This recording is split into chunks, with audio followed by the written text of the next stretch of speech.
Bonjour à tous. Alors aujourd'hui on va faire un petit top 10 des meilleurs jeux à deux que j'ai dans ma ludothèque.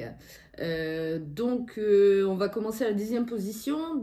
Par contre c'est deux jeux qui sont à mon frère Théo que j'ai pas actuellement. Donc il s'agit de Dice Throne et du jeu Mindbug. Donc je trouve que c'est d'excellents jeux, surtout à deux joueurs. C'est pour ça que je les ai mis dans ma liste. Ensuite, on passe tout de suite à la 9e position. Donc on a Shoten Totten, ce petit jeu un peu qui fait penser à des combinaisons de poker, avec des illustrations bien sympathiques sous fond de guerre irlandaise. Donc n'hésitez pas, hein, c'est vraiment un jeu sympathique. En plus, c'est à partir de 8 ans et des parties assez courtes d'environ 20 minutes.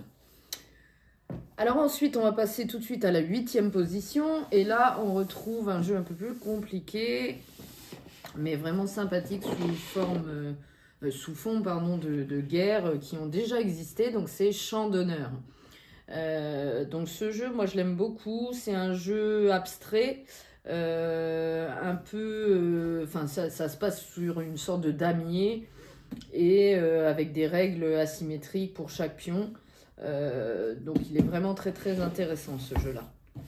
Voilà. Ensuite, on va passer à la 7e place. 7e place, on a Splendor Duel. Donc un jeu qui est pas si vieux là, celui-là. Tiré du best-seller Splendor. Hein. Et je le trouve, alors ça reste mon avis, mais plus intéressant que Splendor. Déjà Splendor était très bien, mais je trouve qu'il amène encore autre chose au jeu. Donc voilà, pour deux joueurs, c'est vraiment pas mal. Ensuite, on va passer à la 6e place. Et là, moi, j'ai mis Hero Realms, un petit jeu de deck building. Donc j'aime beaucoup les jeux de deck building. Et celui-ci, en plus, c'est dans l'univers fantastique, un peu fantasy. Et c'est vraiment, j'adore tout ça, moi, les sorciers, les dragons, j'aime beaucoup. Et en plus, en jeu de cartes, deck building, j'adore. Donc à deux joueurs, c'est vraiment idéal, moi je trouve. Hein. Il peut se jouer jusqu'à 4, mais à deux joueurs, c'est vraiment sympa. Alors ensuite, on va passer à ma 5e place. Et donc la 5e place, il s'agit de Inflexible Normandie. Donc ce jeu-là, c'est pareil, c'est sous mécanique de deck building. Et donc, c'est un jeu de wargame, c'est un jeu de guerre, hein, sur le débarquement en Normandie. Donc voilà. Donc c'est un jeu pour deux joueurs qui est vraiment très très sympathique.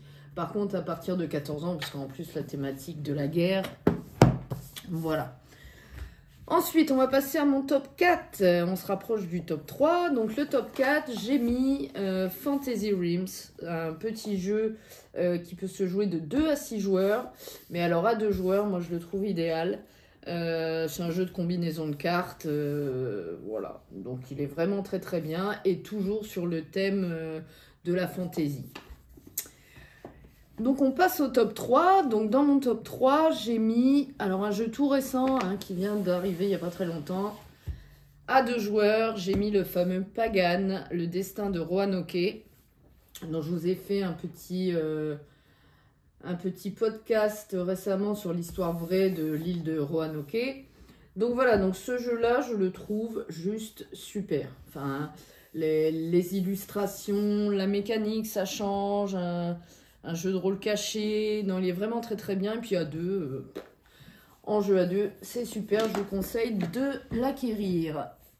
Alors ensuite, en top 2, je pouvais pas faire une vidéo de joueurs des meilleurs jeux sans nommer Villainous.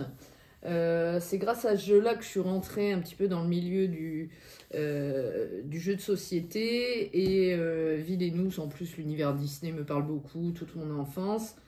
Et c'est vrai que ce jeu-là se prête particulièrement bien aux parties à 2 joueurs. Même si on peut jouer à plusieurs, ça dépend les boîtes qu'on a. Mais par exemple, celle-ci peut être de 2 à 3 joueurs. Mais à 2 joueurs, c'est vraiment génial. Hein. Donc voilà, vous avez plusieurs personnages Disney. Donc là, il y en a 3 dans la boîte. Par exemple, vous avez Gaston, Madame de Trémène et le Seigneur des Ténèbres dans celle-ci. C'est le avant-dernière boîte, pardon. Voilà, et donc mon numéro 1 pour les jeux à 2, Radlands. Voilà, donc un jeu pareil très récent de chez Lucky Duck Games. Et donc pour moi, Radlands, c'est le jeu à 2 par excellence. Des parties plus ou moins rapides, ça dépend, mais voilà, on sort le paquet de cartes et on joue, quoi. Et c'est vraiment très intéressant les combinaisons qu'on peut faire selon la pioche, avec le hasard et tout ça. Donc voilà, et puis les illustrations sont superbes, colorées, ça donne envie d'y jouer. Voilà, donc c'est mon numéro 1. Donc voilà, donc le top 3, je vais vous remontrer. Donc Radlands en numéro 1, Villainous en numéro 2, et le numéro 3, c'est Pagan. Voilà, donc écoutez, j'espère que ce petit top 10 des jeux à 2 vous a plu. Et puis du coup, je pense que j'en ferai d'autres. Par exemple, le top 10 des jeux solo ou autres coopératifs. Ou, voilà. Après, ça reste que mon point de vue. Hein, chacun a le sien. Mais c'est vrai que ces jeux-là, moi, je les affectionne particulièrement. Donc, écoutez, j'espère que ça vous a plu. Pardon, je vous laisse là-dessus et je vous dis salut!